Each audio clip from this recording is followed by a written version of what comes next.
Sama-sama kita merafakkan kesyukuran kita, ta'zim kita kepada Allah Subhanahu wa taala di atas rahmat dan kasih sayangnya. Kita berkumpul, kita bertemu pada pagi ini dalam satu majlis yang dirahmati Allah Subhanahu wa taala, yang Nabi mensifatkannya seperti mana kita berada di dalam kebun syurga. Bermakna tempat berkumpulnya segala kebaikan, segala rahmat kasih sayang Allah Subhanahu wa taala. Dan yakin dan percayalah bahawasanya bukan sekadar sahabat-sahabat kita yang hadir pada pagi ini, tetapi kita juga dikelilingi oleh malaikat-malaikat Allah Subhanahu wa taala, malaikatus sayyarah, yang datang bersama dengan kita, yang berhimpun bersama dengan kita, yang menyukai, yang mendoakan kita bagi orang yang berkumpul di dalam majlis-majlis mengingati Allah ataupun majlis-majlis ilmu ini. Salawat dan salam muslimin muslimat sekalian jangan pernah sekali kita lupakan kepada junjungan besar baginda sallallahu alaihi wasallam.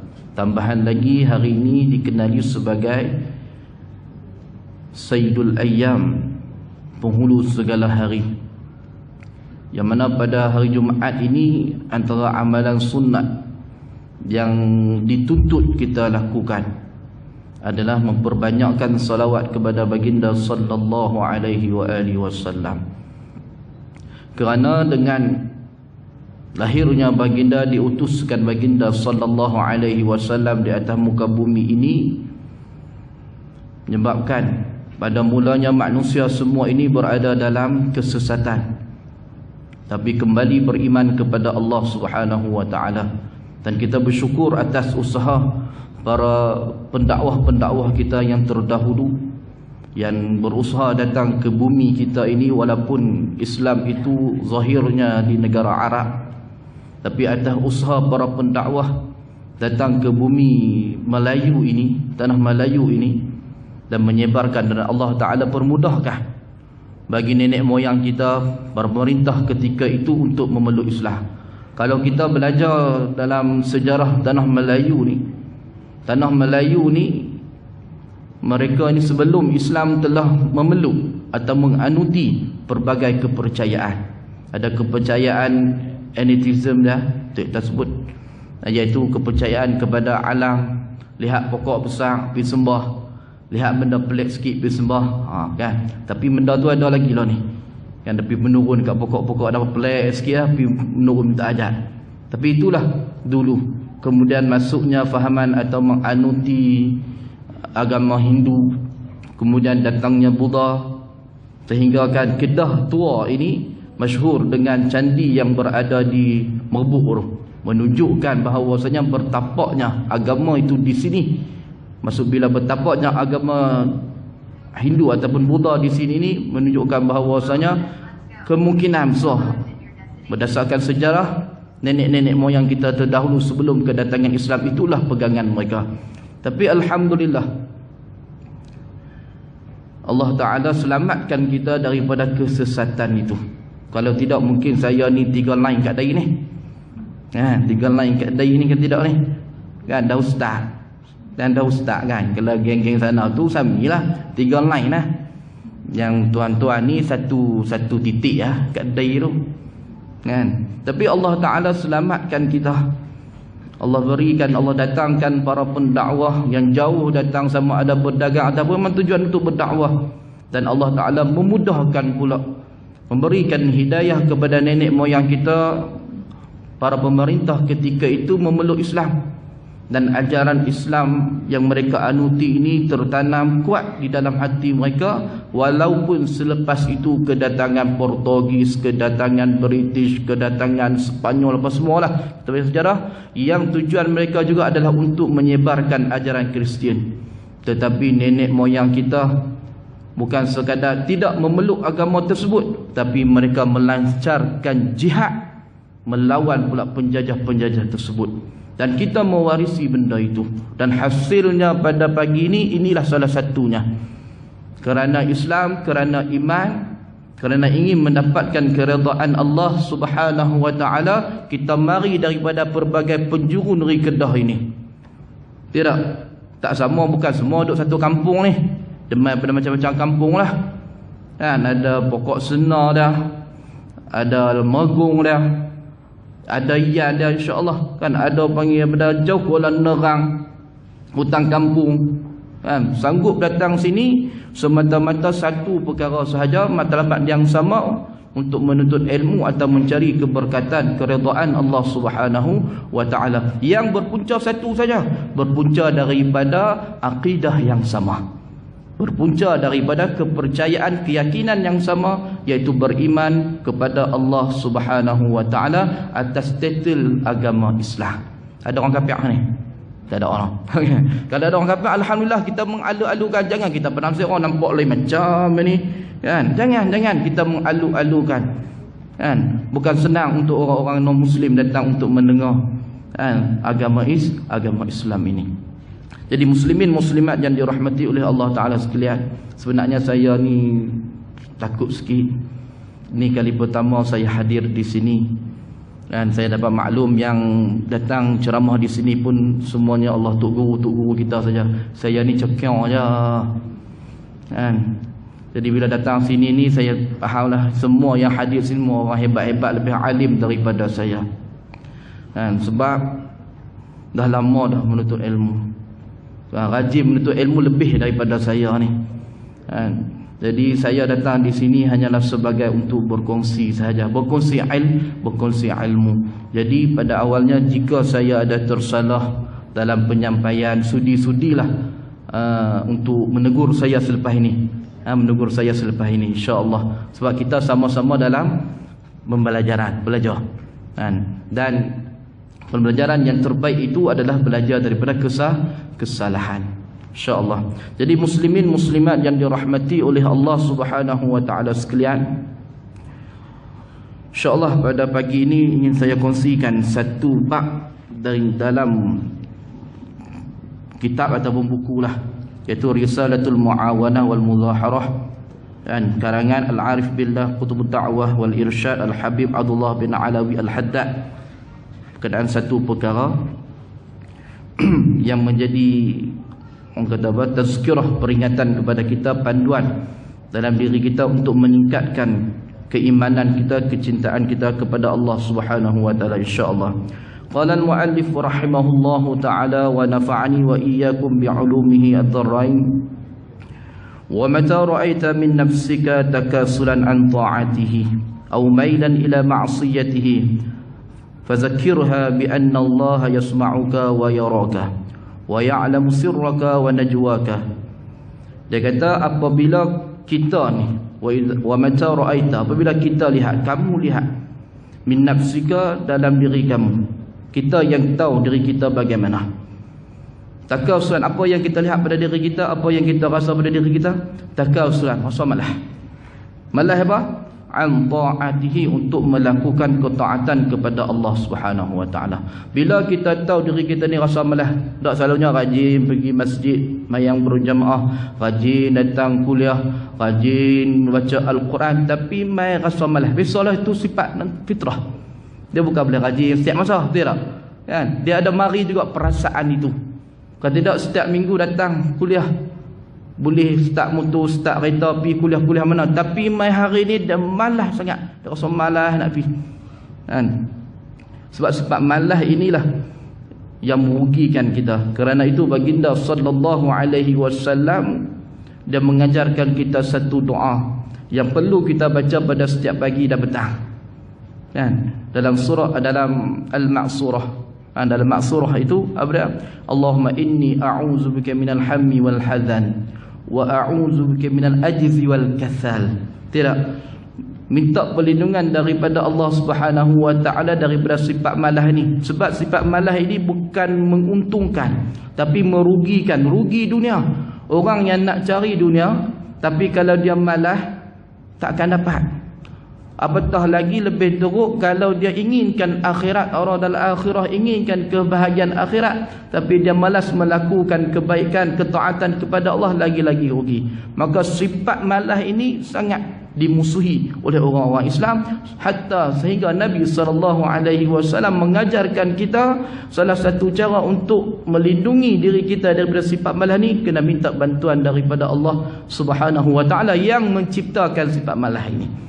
Dan minta berlindung pagi dan petang. Maka dia kata bila diri kita ni timbul rasa malas untuk melakukan ketaatan kepada Allah Subhanahu wa taala, au mailan ila ma'siyatih, ataupun cenderung nak melakukan maksiat kepada Allah, nak melakukan keingkaran kepada Allah, tak mau nak solat kan, ataupun tengok panggil apa dah, pergi jalan-jalan nampak ada konsert, oh dah lama dah ni, berbulan-bulan tak ada konsert ni, tiba-tiba tengok ada konsert, tak tahu konsert apa kan, konsert contoh orang ni tengok ramai geng-geng yang lama-lama ni kan, konsert pada ada konsert Pok Yeyeh kan, lama tak tengok konsert Pok Yeyeh, lalu tengok ada konsert Pok Yeyeh yang mari pula panggil apa artis-artis selama pujaan kita. Selama ni duk dengar klasik nasional je, pasang radio, tengok-tengok ada artis pujaan. Sebelah sana kita tahu ni ada kuliah masjid, mana kita nak pergi ni? Maka cenderung hati kita ke arah nak melakukan keingkaran kepada Allah Subhanahu wa taala. Maka pada ketika itu, apa di antara cara ataupun jalan tariqah, kaedah penyelesaian dia? Maka kata Al-Habib Abdullah, dia kata fazakirha, maka kau peringatkan diri hang. Peringatkan diri hang tentang apa dah? Bi anna Allah yasma'uka wa yaraka. Kita kena peringatkan diri kita bahawasanya Allah Subhanahu wa taala sentiasa mendengar kita dan sentiasa melihat kita. Dan Allah Taala sentiasa mendengar kita, melihat kita, wa ya'lamu sirraka wa najwaka. Allah Subhanahu wa taala tahu apa yang ada dalam hati kita, apa yang kita simpan dan apa yang kita bisik-bisikkan. Maksudnya, letakkan yang pertama, kalau kita rasa malas nak melakukan kebaikan, rasa malas untuk melakukan solat ataupun nak melakukan maksiat kepada Allah Ta'ala, kita tanamkan dalam hati kita, kita peringatkan dalam jiwa kita, dalam fikiran kita bahawasanya Allah Ta'ala sentiasa melihat aku. Kalau aku melakukan maksiat, tidak akan terlepas dari pandangan Allah Subhanahu wa taala. Kalau aku meninggalkan perkara yang baik pun Allah Subhanahu wa taala Maha mengetahui dah. Perhidupkan di dalam hati kita. Ini dikenali sebagai muraqabah. Perhidupkan dalam hati kita untuk menyelamatkan diri kita ni untuk meninggalkan ataupun melakukan maksiat kepada Allah Subhanahu wa taala. Kita lihat contoh-contoh yang dikisahkan daripada golongan salafus soleh yang memiliki sifat ini.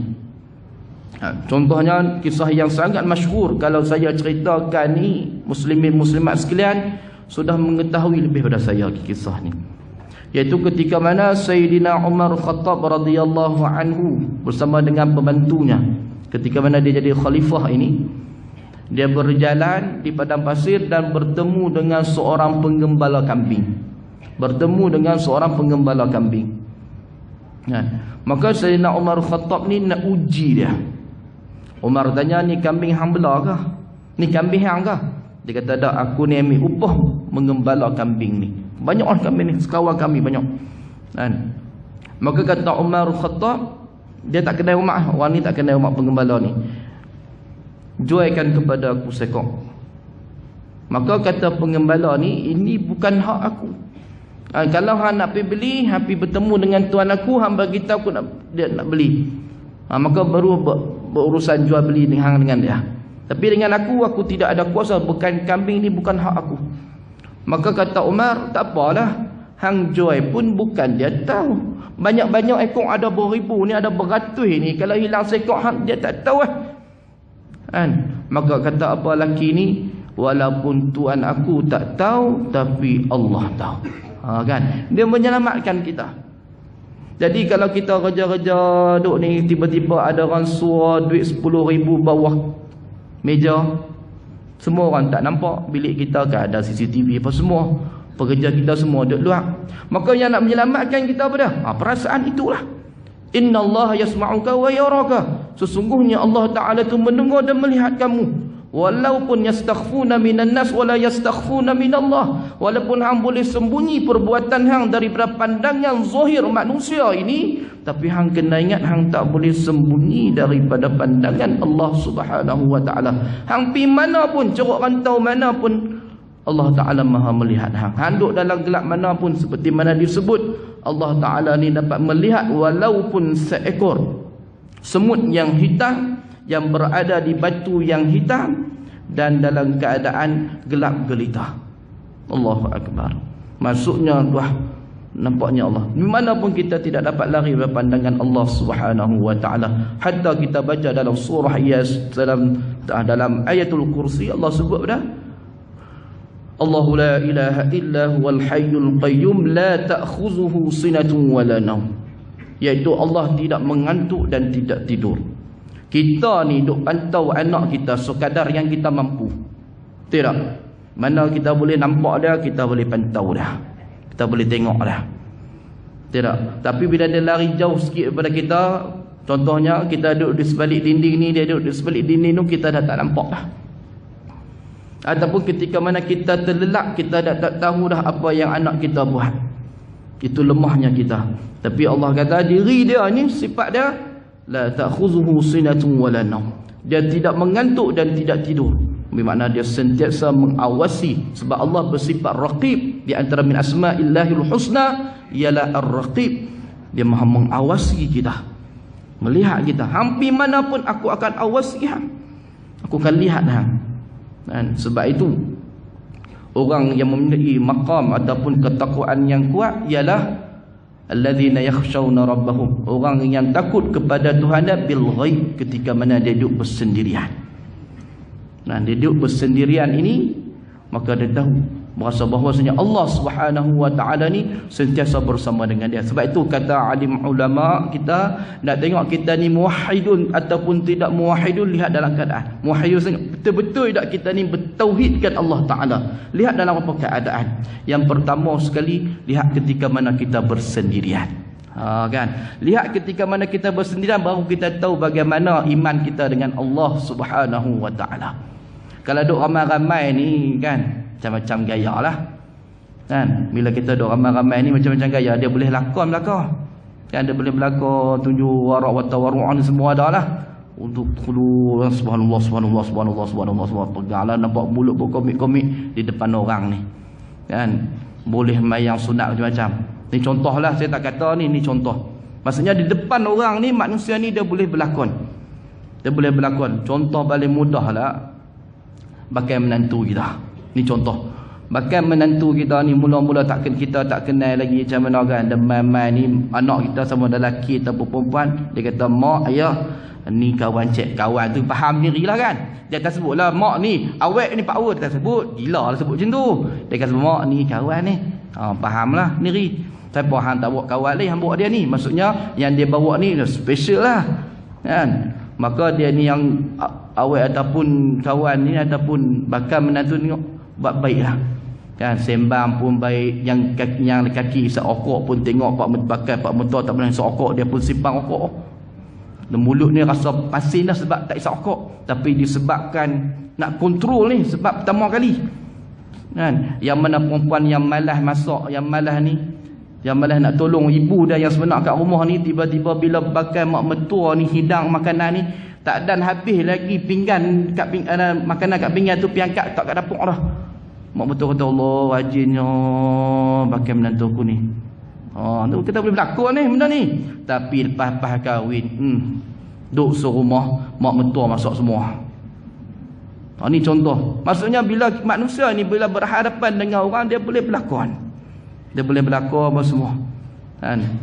Maka nak tahu kita ni muwahhidun dengan Allah Subhanahu wa taala, betul-betul tak mentauhidkan Allah Subhanahu wa taala, lihatlah ketika mana kita bersendirian. Ketika mana orang tak nampak kita, orang tak lihat kita, maka bagaimana keimanan kita? Adakah keimanan kita ini sama seperti mana ketika mana orang ramai duduk dalam masjid rajin baca Quran bersemua, dan bila kita bersendirian ni, Quran tu kita pegang ke tidak? Itu yang pertama. Kita lihat diri kita. Lihat, benda ni boleh rujuk sebab berlaku dalam diri kita. Kan, kita boleh rujuk pada diri kita sendiri bagaimana. Dan yang keduanya, bagaimana kita lihat kita ni betul-betul nak muwahhidun kepada Allah Subhanahu wa taala. Lihat ketika mana kita ni ditimpa musibah. Kan, kita ni bila ditimpa musibah, tak kisahlah penyakit apa pun. Nah, sekarang ni macam-macam penyakit, macam-macam virus. Kan, itu dah mengatakan benda biasalah. Bila kita ni dikenakan penyakit, itu benda biasa. Dan kata, oh pelik lah pasal apa aku kena. Tak, hang asal manusia jangan kena lah. Setiap manusia ni tidak akan terlepas daripada kena musibah ataupun ujian daripada Allah Subhanahu wa taala. Bila kita ditimpa ujian, anak meninggal ke, orang yang tersayang meninggal ke, ataupun kita sendiri kita aksiden ke apa semua, maka pada ketika itu bagaimana penerimaan kita? Penerimaan kita terhadap musibah itu. Adakah perkara yang pertama sekali kita akan maki? Woi, orang langgar kereta kita, natang bodoh dia ni. Kan, kita keluar tu, kita sebut innalillahi wa inna ilaihi raji'un, kita sebut maki dulu. Tu lihat ketika kita ditimpa musibah. Bila kita dok sakit, ya Allah sakit-sakit, ya Allah pasal apalah uji aku macam ni. Dia mengeluh. Ini semua menunjukkan bagaimana keimanan kita mentauhidkan Allah Subhanahu wa taala. Allah uji kita. Kan? Ini muwahhid. Lihat bagaimana keadaan kita, penerimaan kita terhadap musibah itu. Dan yang ketiganya ialah lihat kepada qasdun, lihat kepada tujuan kepada amal ibadah kita. Amal ibadah yang kita buat ini qasadnya kepada siapa? Tujuannya kepada siapa? Diniatkan kepada siapa? Kalau kita betul-betul ikhlas, mukhlasin, betul-betul ikhlas kepada Allah, aku buat ini kerana Allah Subhanahu wa taala, aku ini hambanya, maka kita betul-betul muwahhid dengan Allah Subhanahu wa taala. Tauhidkan ke Allah taala. Tapi kalau aku buat ini semata-mata untuk menunjuk pada orang, untuk mengharapkan pujian, untuk merebut jawatan-jawatan tertentu dalam kampung, maka ini menunjukkan kita belum lagi kuat mentauhidkan Allah Subhanahu wa taala. Dan jadi muslimin muslimat sekalian, dia kata ini cara pertama. Bila kita berasa malas untuk melakukan ketaatan kepada Allah, ataupun hati kita dah mula condong untuk melakukan maksiat kepada Allah Subhanahu wa taala, maka peringatkan dalam diri kita, Allah Subhanahu wa taala sentiasa melihat kita. Jadikan zikir ini, kan, Allah melihat aku, ya Allah, Allah lihat. Datangkan zikir ini dalam diri kita. Fa illam yafidha hadzal zikr, jika benda ini tidak beri faedah, jika ingatan ini tidak memberikan faedah pada diri kita, masih lagi rasa malas, masih lagi nak melakukan maksiat, tak mai juga nak cuba mari kata Allah Taala ni Maha melihat kita ni, dia tak mari. Kan? Ataupun dia tahu Allah Taala melihat aku, tapi dia buat juga. Ramai macam ni. Tidak. Dia tahu kita ni beriman, kita pun yakin, ni samalah ni sebut pada diri sendiri. Kita yakin Allah Taala lihat kita, kita yakin Allah bersama dengan kita, tapi kita tetap melakukan maksiat, kita tetap melanggar perintah Allah, kita tetap meninggalkan apa yang Allah Subhanahu wa taala larang. Apa sebab ini berlaku? Kemungkinan liqusuri ma'rifatiha bi jalalillahi taala. Mungkin sebab apa kita ni tak dapat nak rasa zuk itu, kerana kemungkinan makrifah kita, kenal kita kepada Allah Ta'ala ni masih lagi kurang. Walaupun kita boleh sebut dalam bibir kita Allah Ta'ala boleh lihat, Allah Ta'ala boleh dengar, Allah bersama dengan kita, tapi itu hanya iman lisan. Hati ni belum masuk lagi. Kenapa? Liqusuri makrifah kita ni, kurangnya makrifah kita kepada Allah Subhanahu wa Ta'ala. Maka bila kita tahu ni, maka kita percepat-cepatkan untuk kita kenal Allah. Bagaimana kenal Allah? Lain tak lain, fa'lam annahu la ilaha illallah. Ketahuilah, a'lam itu ketahui maksudnya bitta'allum, kena belajar. Nak kenal Allah Ta'ala, dia tak boleh duk meratip, duk gunung ledang apa semua tu ratip turun, tak. Dia asas pertama dia kena belajar dulu. Fa'lam annahu la ilaha illallah, ketahuilah, bermakna tu'allim. Hang kena belajar. Belajar ni apa? Ulama kita ni dah karang dah. Kalau kita nak rujuk Quran, orang kata hari ni kan, kena rujuk Quran dan sunnah. Nak kena rujuk Quran sunnah. Kalau kita ni orang awam, jangan saya ni nak rujuk Quran dan sunnah ni, Rujuk boleh, kita boleh cari terjemahan mana ayat qul huwallahu ahad Allahu samad. Ni Allah Maha Esa. Kita boleh cari macam tu. Kan? Tapi mari ayat yang mutasyabihat ni habis. Kan? Allah ni yadullah fawqa aydihim, tangan Allah. Dia mula.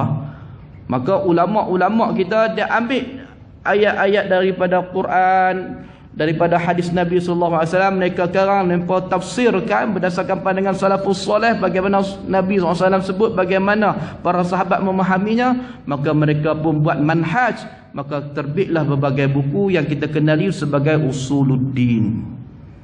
Maka ini ilmu yang pertama yang wajib. Maka kalau kita rasa kurang lagi pengenalan kita kepada Allah Subhanahu wa taala, kenalkan kita kepada Allah lebih mendalam lagi, iaitu dengan kita mempelajari kitab-kitab tauhid yang mengenalkan Allah Subhanahu wa taala. Kenal bagaimana Allah taala. Itu salah satu cara untuk kita mengenali Allah Subhanahu wa taala. Tak dapat tidak benda ni. Kena belajar. Dan saya faham semua masjid dia akan mengajar kitab tauhid ini. Free of charge. Tidak, free of charge masuk masjid ni. Cuma kadang-kadang letak tabung sebagai orang kata apa? Derma. Itu atas orang panggil pula sedekah. Tapi maksudnya mudah saja hari ini untuk kita mencari ilmu. Rumah kita dekat dengan masjid, walaupun jauh kita ada kenderaan, maka kita boleh hadir dengan kenderaan kita. Sebab itu kita kena faham dalam sebuah hadis riwayat Ibnu Asakir, Nabi sebut asyaddun nas hasratan yaumal qiyamah rajulun amkanahu li talabil ilmi falam yatlubhu, iaitu Nabi sebut orang yang paling rugi di hari akhirat kelak ialah seorang lelaki ataupun seseorang yang diberikan kemudahan, amkanahu li talabil ilmi, diberikan kemudahan, diberikan orang kata apa, kesempatan untuk menuntut ilmu. Dia ada masa, dia ada peluang untuk menuntut ilmu, falam yatlubhu, tapi dia tidak menuntutnya. Orang ni paling rugi. Rugi sebab apa? Kerana ilmu itu imamul amal. Ilmu itu adalah pemimpin bagi amal. Kalau dia tak tuntut ilmu untuk beramal, kemungkinan amalnya itu mardud, ditolak oleh Allah Subhanahu wa taala. Sembahyangnya mungkin tak kena, cara wuduknya mungkin tak kena. Dia balik bertemu dengan Allah Subhanahu wa taala, ya Allah, aku dah sembahyang dah ya Allah. Allah kata, "Maha sembahyang tapi wuduk hang salah." Bila wuduk salah ni tak sah. Allahu akbar. 40 tahun aku sembahyang tak sah. Sebab apa tak sah ya Allah? Sebab hang wuduk tak betul. Sebab wuduk tak betul, sebab hang tak pi belajar. Sedangkan ulama datang, ustaz datang, rumah hang pun tak jauh pada mana-mana masjid. Lah ni pun macam-macam teknologi yang ada, tapi hang tak menuntut ilmu juga. Maka asyaddun nas hasratan yaumal qiyamah, rugi. Ataupun akidah yang salah. Rasa dah apa yang dia pegang ni, dia beriman ni betul, tapi rupa-rupanya salah. Kita lihat bagaimana ajaran-ajaran sesat yang mereka berpegang dengan benda ni. Contohnya lah, kita ni bila sakit, kita sebut apa dah? Kita orang awam biasa ni bila sakit sebut apa? KMC. Ke doktor. Kita jatuh sebut apa? Allah. Tidak. Ni mulut, alhamdulillah, mulut kita sebut Allah. Siapa yang duk maki tu Allah Taala kan. Ni ada orang yang jatuh je ni setan sebut. Jadi sakit Allah. Tapi kita lihat satu puak di antara yang mengaku Islam, yang mengaku sayang Nabi Muhammad sallallahu alaihi wasallam, bila mereka sakit mereka tak sebut nama Allah. Dia sebut nama siapa? Ya Husain. Ya Husain. Saya tengok dalam video perang Iran dan Iraq. Iran ni maksudnya mazhab Syiah. Kita tengok video ni dalam YouTube kan, perang Iraq Iraq. Dia tunjuk panggil apa dah? Tentera-tentera Syiah ni dalam keadaan sakit, dengan dia pakai lilitan kat dahi dia tu nama Ya Husain. Kan? Bila dia sakit dia sebut apa? Ya Husain, Ya Husain, Ya Husain, cucu Nabi Muhammad SAW. Dapat pahala kah? Kita ni sebut apa dah? Allah. Sebab bagi mereka, i'tiqad mereka menyebut nama Sayyidina Husain bahawasanya itu pahala. Zikir kita subhanallah, subhanallah, subhanallah. Zikir mereka laknat Abu Bakar, laknat Umar. Kan? Ya Husain, Ya Husain. Ini bahaya. Pegang-pegang tapi salah. Jadi muslim-muslimat nak cara jalan selamat, adalah kita kena belajar. Lagi disebut kenapa kita ni tidak boleh capai maqam bahasanya Allah sentiasa melihat kita, Allah Ta'ala mendengar kita, mungkin kurang kenal kita kepada Allah Subhanahu Wa Ta'ala. Maka ada cara yang kedua disebut fazakirul laha. Maka dia kata kaedah yang kedua, kalau tak boleh capai tahap ni, maka hang peringatkan diri hang, makanal malakaini karimaini alladzani yaktubani alhasanati wassayyiat. Maka hang peringatkan diri hang tentang adanya malaikat, dua malaikat yang sentiasa bersama dengan hang. Hang pi mana pun dia turut hang, dia tak akan terlepas seperti mana bayang-bayang hang. Kita boleh lepas pada bayang-bayang kita? Tak ada. Bayang-bayang kita ni ada, kita ada bayang kita. Tak ada bayang, orang Melayu kata hantu. Kan? Tak ada bayang, orang panggil hantu. Oh, tengok ada bayang tu. Tak ada bayang, hantu. Oh, kan? Sedangkan dia tengok cara salah. Matahari tu bayang belah sana, dia tengok belah ni. Jadi adanya dua malaikat, dia kata. Peringatkan diri hang bahawasanya ada dua malaikat yang mulia ini yang sentiasa menulis apa yang hang buat, sama ada yang baik ataupun yang jahat. Mereka ni akan tulis sahaja, iaitu yang kita kenali sebagai malaikat raqibun atid. Ma yalfizu min qawlin illa ladaihi raqibun atid. Tidak apa yang dilafaz daripada mulut kita ini, melainkan semuanya dicatat oleh malaikat raqib dan atid. Tulis. Kata Imam Ibnul Jauzi rahimahullahu ta'ala, dia akan catat apa sahaja kalimah yang keluar daripada mulut kita. Kenapa disebut lafaz? Kerana perkara yang mudah dilakukan oleh manusia adalah lisan. Macam kita ni duduk sekarang ni, tengok duduk ni, tapi mulut cakap kan, mulut cakap. Sebab tu sebut lafaz. Sebab lafaz ini, perkataan ini paling banyak manusia tuturkan, manusia lakukan. Sebab tu Allah kata ma yalfizu min qaulin illa ladaihi raqibun atid. Sebab benda yang paling banyak manusia buat adalah perkataan-perkataan yang keluar daripada mulutnya. Bila kata setiap perkataan pun malaikat raqib dan atid tulis, apatah lagi perbuatan-perbuatan zahir yang nampak, tangan yang mencuri, tangan yang memegang tasbih, tangan yang memegang Al-Quran, mata yang memandang Quran, mata yang memandang benda yang Allah Ta'ala haramkan, telinga yang mendengar nasihat, telinga yang mendengar benda-benda yang melarangkan, semua dia tulis. Dan la yughadir, tidak ada terkecuali, sama ada saghiratan wala kabiratan illa ahsaha, melainkan semua akan ada dalam kitab-kitab yang kita akan dapat nanti. Apa yang ditulis oleh malaikat raqib dan atid ini akan kita dapat lihat nanti. Dia catat. Peringatkan diri kita. Allahu Akbar. Aku nampak je duk seorang ni, tapi sebenarnya Allah Ta'ala hantar pada aku dua malaikat yang sedang melihat, mengawasi aku. Dia bukan sekadar melihat, dia bukan sekadar mengawasi, dia menjadi syahadah, menjadi saksi di hadapan Allah Subhanahu Wa Ta'ala. Saksi yang bagaimana? Dia akan tulis apa saja yang aku buat, daripada apa yang aku ucapkan, dan daripada apa segala perbuatan yang aku buat. Semua dia tulis belakang, takkan terlepas. Dan benda ini aku sendiri akan dapat baca, dapat lihat di hari akhirat kelak. Aku tak boleh tipulah benda ini. Tapi kata ulama, adakah malaikat ini dapat mencatat apa yang terlintas dalam hati kita? Majoriti kata tak. Dia hanya menulis apa yang zahir sahaja.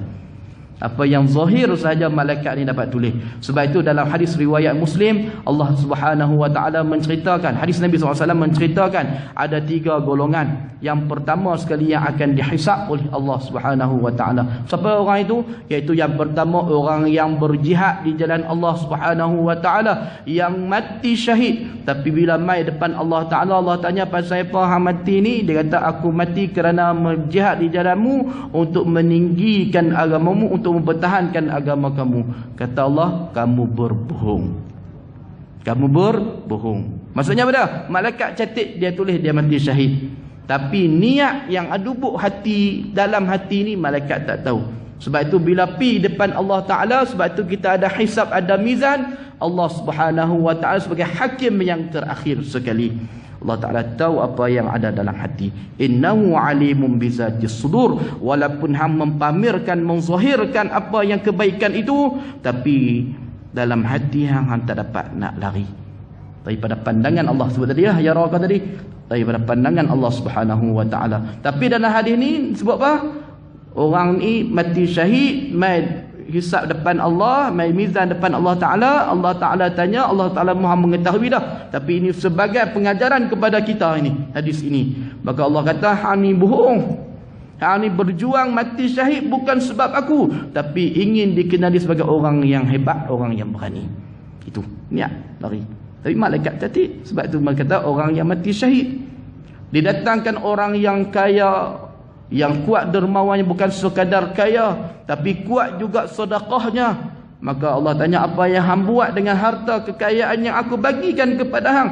Maka dia kata, aku ni dermakan, aku sedekahkan, aku wakafkan. Kata Allah, hang bohong. Kan? Hang bohong. Walaupun tercatat benda tu hang buat, bagi wakaf 10,000, bagi derma 40,000, beratus ribu, berapa gambar dalam hari ni, semua televisyen ambil berjuta-juta labung, bagi zakat saya ni, zakat saya setahun ni 5 juta. Tu baru zakat, maksudnya dia punya tu berbilion-bilion lah. Hebat lah. Tapi di depan Allah, Allah kata hang bohong. Hang bagi zakat ni bukan sebab aku, hang keluarkan sedekah ni bukan sebab aku, tapi hang nak dikenali makruf sebagai orang yang dermawan, jawad, orang yang dermawan, bukan kerana aku. Habis. Maka datangkan orang yang ketiga, orang yang Allah kurniakan ilmu kepadanya. Maka Allah kata, apa yang hang buat dengan ilmu yang aku bagi? Dia kata, aku beramal dan aku ajarkan kepada orang lain. Maka kata Allah, hang bohong. Dan hang bohong. Kedahlah kan situ kan. Hang bohong. Hang buat ni bukan sebab aku, tapi hang buat ni kerana hendak dikenali sebagai orang yang alim. Nak orang panggil hang tok guru, nak orang panggil hang ustaz, nak panggil hang syekh, semua tu. Itulah yang nak cari sebenarnya. Kan? Maka orang tiga ni, ketiga-tiganya dihumban dalam api neraka Allah Ta'ala. Tapi ini menunjukkan dalil bahawa malaikat ini menulis apa yang zahir pada pandangan dia, tapi hati yang sebenar dia tak tahu. Kembali kita kepada Allah Subhanahu wa Ta'ala. Sebab itu perlunya ada hisab dan mizan. Sebab Allah pemutus yang terakhir, putuskan kita ni benar-benar tak orang yang ikhlas kepadanya. Tapi dia kata, ingatkan diri kita ini bahawasanya Allah Subhanahu wa Ta'ala ini bahawasanya bersama dengan kita ni ada dua malaikat yang sentiasa menulis apa yang kita lakukan. Di mana-mana pun dia akan duduk dengan kita, dia tak pisah. Walaupun kita tidur sedap je, dia tetap bersama dengan kita. Kan? Cuma dua tempat yang dia tak masuk. Salah saya lah, kalau saya salah ni mohon maaf.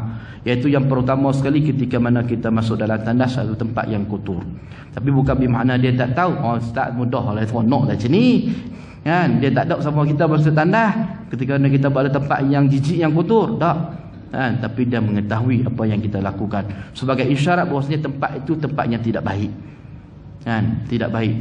Lepas tu dia tak bersama dengan kita. Dan yang ketiganya, yang keduanya, ketika mana kita bersama dengan isteri kita. Faham tak? Bersama dengan isteri kita, kena malaikat ni berasa malu. Kan? Berasa malu. Dua tempat, tetapi dia tahu apa yang kita lakukan.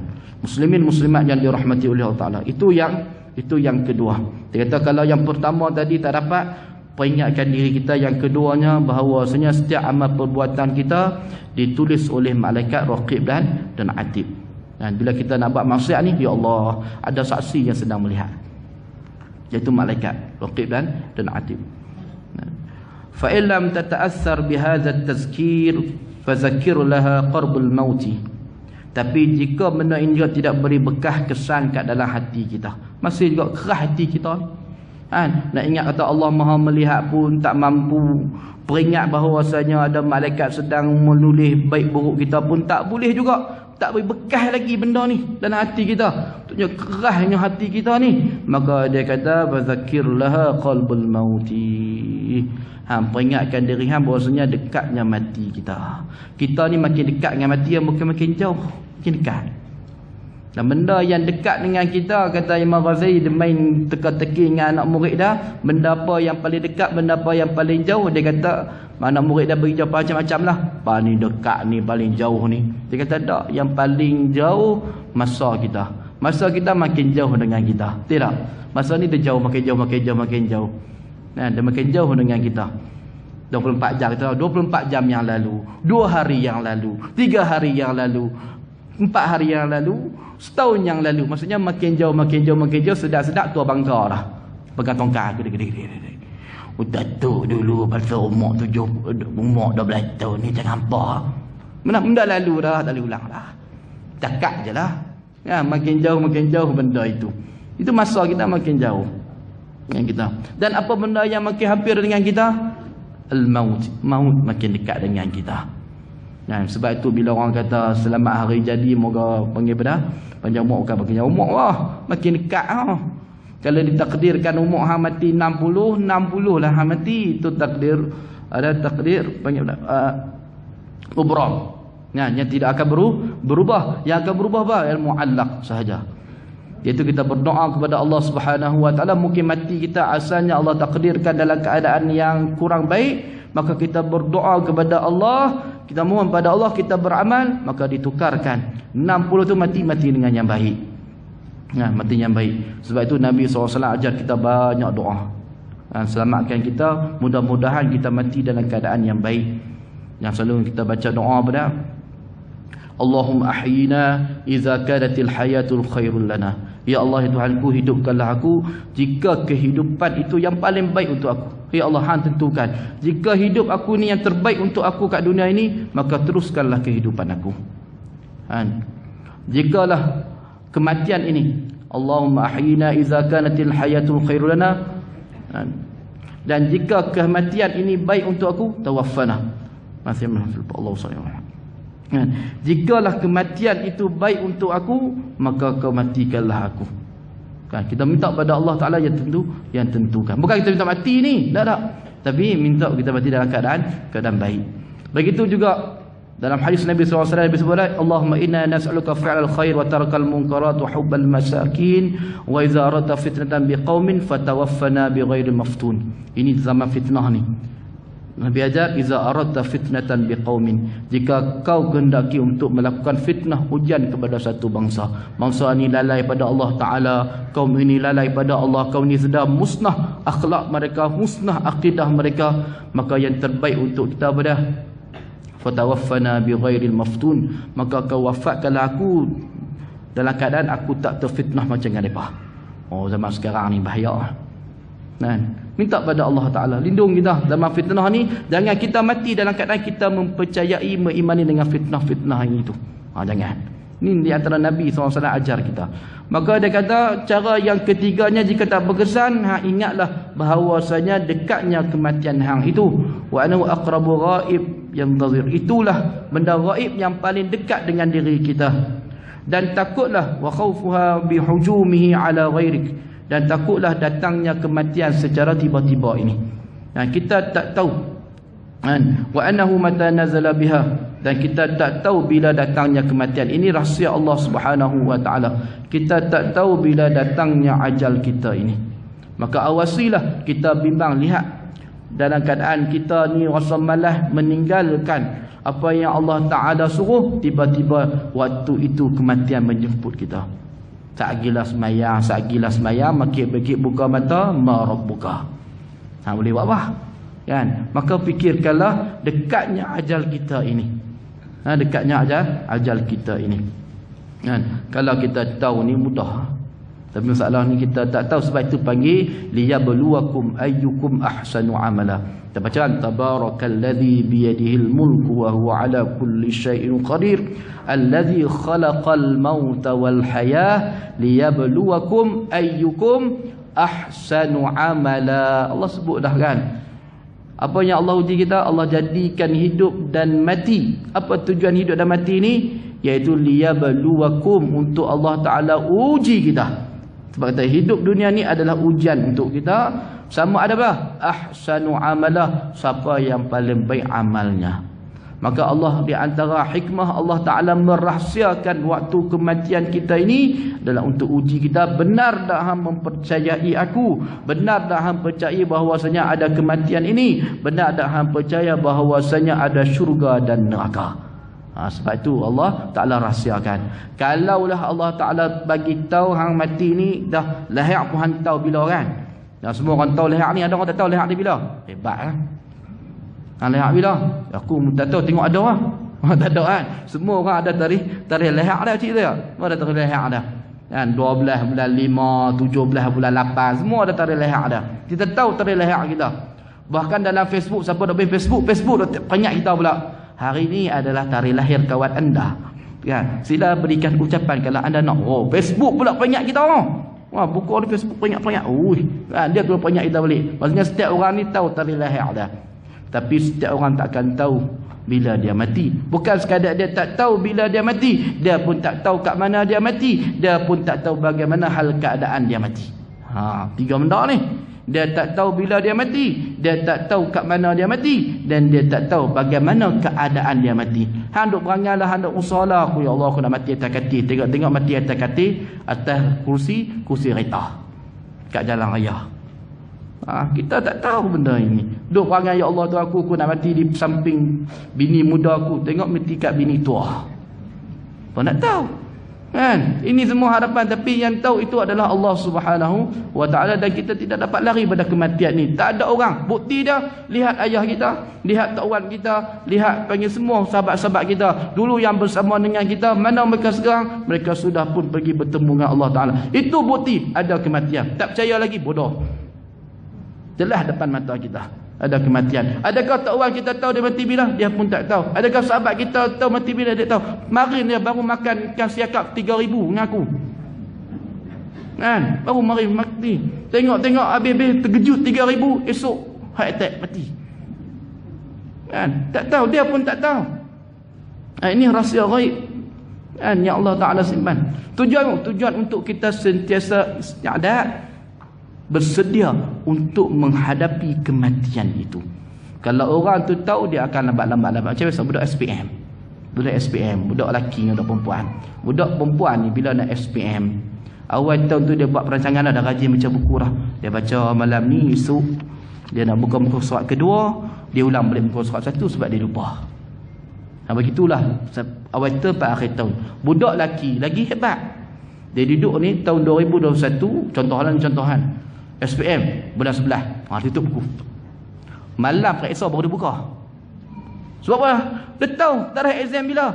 Dia target dia nak usaha. Kan? Malam exam baru dia nak buka.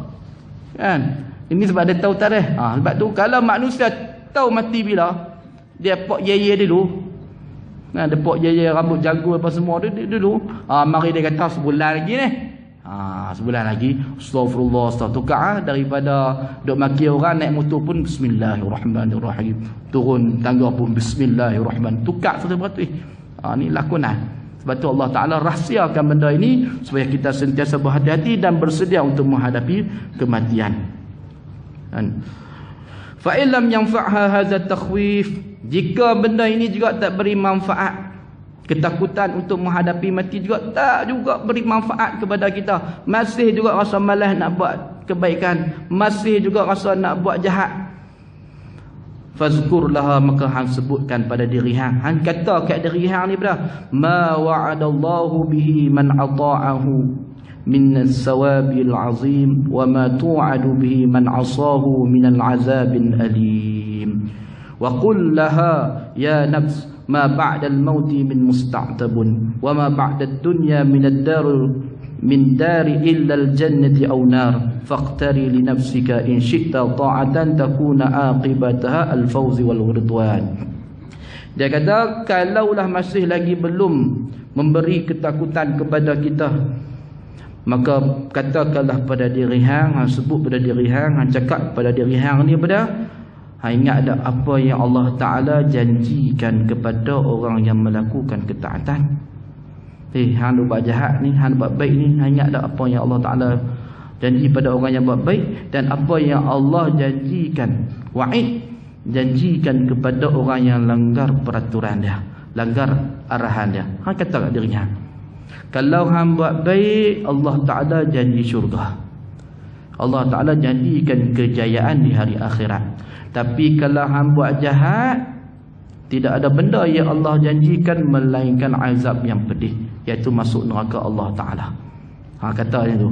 Ni kalau hang rasa malas juga ni, hang fikir apa setiap perbuatan hang ni ada kesan dia. Kesan kat mana? Mungkin hang tak rasa kesan kat dunia ni, tapi hang akan berasa kesan yang paling besar di hari akhirat kelak. Apa dia? Sama ada hang masuk syurga, masuk neraka. Sebab kat akhirat kelak tak ada tempat baina manzilatain seperti mana fahaman Mu'tazilah. Tak ada tempat kata aku ni duduk di antara dua benda ni. Aku duduk syurga ada, aku duduk neraka ada. Tak ada tempat tu. Kalau macam tu saya nak pilih duduk tengah-tengah. Kalau saya ni amal tak baik, saya jalan duduk tengah-tengah. Tak ada. Dan maka di antara dua tempat ini sama ada syurga dan neraka. Maka dia kata peringatkan diri kita tentang itu. Dan maka dia kata fa'arif nafsaka bihadhihi azkar. Maka peringatkanlah diri kita tentang peringatan-peringatan ini, kerana inilah minal adwiyatil nafi'ah li amril qulub. Kerana inilah ubat yang paling berkesan untuk mengubati hati-hati yang sakit. Saya ulang sebagai khulasah, dia kata bila kita dirasa malas untuk melakukan ketaatan kepada Allah, hati ni mula cenderung untuk melakukan maksiat, ingat yang pertama, Allah Ta'ala sentiasa melihat kita, memerhatikan kita. Dan yang keduanya, kalau tak boleh, datangkan dalam diri kita bahawasanya kita ni sentiasa didampingi oleh malaikat raqib dan atid yang sentiasa menulis amal kebaikan dan kejahatan kita. Dan yang ketiganya, peringatkan diri kita bahawasanya kita tidak akan dapat lari daripada kematian. Dan yang keempatnya, peringatkan diri kita setiap amal perbuatan baik kita ada balasan dia. Baik balasan syurga, buat jahat balasannya neraka. Maka benda ini akan menjadikan penawar bagi hati kita. Wallahu ta'ala alam. Hanya itu sekadar yang dapat saya kongsikan bersama dengan muslimin muslimat sekalian. Yang baik itu datangnya daripada Allah, yang salah itu datang daripada kelemahan saya sendiri. Saya ucapkan terima kasih kepada pihak menganjur yang sudi menjemput saya pada kuliah duha pada pagi ini. Sekian, wassalamualaikum warahmatullahi ta'ala wabarakatuh. Subhanallah.